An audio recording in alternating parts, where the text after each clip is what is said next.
اور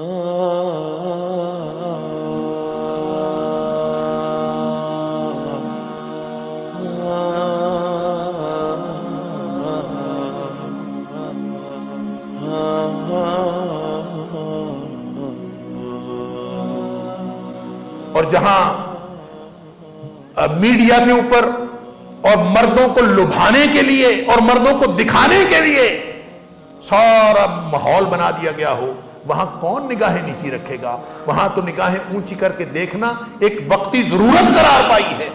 اب کیا کریں گے؟ ایسی ہر چیز کے اندر یہ بے حیائی ڈال دی گئی ہے۔ آپ خبریں سننا چاہیں، اس میں ایک بے پرد خاتون دیکھنی یہ ضروری ہے۔ حتیٰ کہ آج کل یہ میڈیا کے اوپر بڑی شاندار نصیحت آموز ویڈیوز ہوتی ہیں چھوٹی چھوٹی، اس کو علماء بھی شیئر کر رہے ہوتے ہیں، لیکن اس کے اندر کیا ہوتا ہے؟ بے لباس خاتون ہوگی، ساتھ میوزک چل رہا ہوگا، اور شیئر اس لیے کی جا رہی ہوتی ہیں کہ اس کے اندر نصیحت کی بات ہے۔ انا للہ و انا الیہ راجعون۔ معاشر یہی ہے مرنے والی امتوں کا عالم پیری۔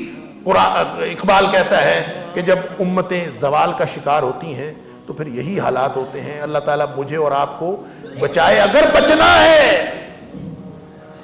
تو معاشرے کے اس ماحول کو واپس لانا پڑے گا جس میں قرآن کہتا ہے کہ اپنی خواتین سے کہہ دیجئے اے حبیب صلی اللہ علیہ وسلم کہ وہ اپنے آپ کو چھپا کے جائیں۔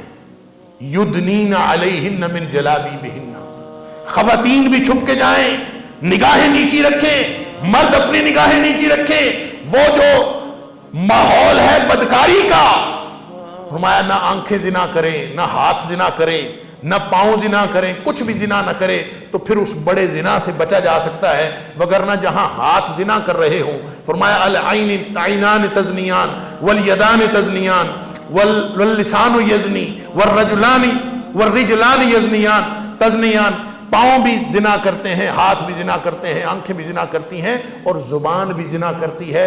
اس کے بعد فرمایا جو شرمگاہ ہے نا، وہ تو اس ساری بدکاری کی یا تصدیق کرتی ہے یا تکذیب کرتی ہے۔ یصدق الفرج او یکذبہ، اب جا کے جس بدکاری کو آپ بدکاری کہہ رہے ہیں وہ تو نتیجہ ہے اس سارے بدکار ماحول کا۔ تو ماحول بدلو گے تو اس سے بچا جا سکتا ہے، اور اگر اس سے نہیں بچتے، اگر کوئی مجرمانہ ذہنیت کے لوگ موجود ہیں پھر بھی تمہارے سارے اقدامات کے باوجود، جن کو اللہ کا خوف نہیں، جن کو آخرت کا خوف نہیں، تو پھر ان کے لیے قرآن نے ڈنڈا، ان کے لیے قصاص، ان کے لیے سزائیں، یہ سزائیں ان کے لیے رکھی ہیں۔ اللہ تعالیٰ مجھے اور آپ کو دین سمجھنے اور اس پر عمل کرنے کی توفیق عطا فرمائے۔ پورا معاشرہ مجرم ہے، حکمران بھی مجرم ہیں، میں بھی مجرم ہوں، آپ سب مجرم ہیں۔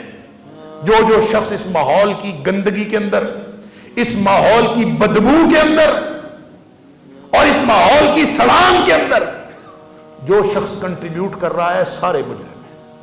وہ اکیلا مجرمانہ ذہنیت رکھنے والا مجرم نہیں، اور جو قانون اس مجرم کو سزا نہیں دیتا وہ سب سے بڑا مجرم ہے۔ اللہ تعالیٰ مجھے اور آپ کو، ہم سب کو دین کے مطابق زندگی گزارنے کی توفیق عطا فرمائے۔ نبی پاک صلی اللہ علیہ وسلم نے کفار کو کہا تھا اسلم تسلم، اسلام میں آ جاؤ امن میں آ جاؤ گے۔ اب تو ہم سب بدامنی کا شکار ہیں، ہم سب کے لیے بھی نبی پاک صلی اللہ علیہ وسلم کا وہی پیغام ہے، اسلم تسلم۔ بچے غیر محفوظ ہیں، محفوظ کرنے ہیں، اپنے آپ کو اسلام کے دائرے میں لے آؤ۔ اگر پورے معاشرے کا امن چاہیے، حکمرانوں تمہیں پالیسی چاہیے، تو نبی کریم صلی اللہ علیہ وسلم کی بنی بنائی پالیسی موجود ہے، اسلم تسلم۔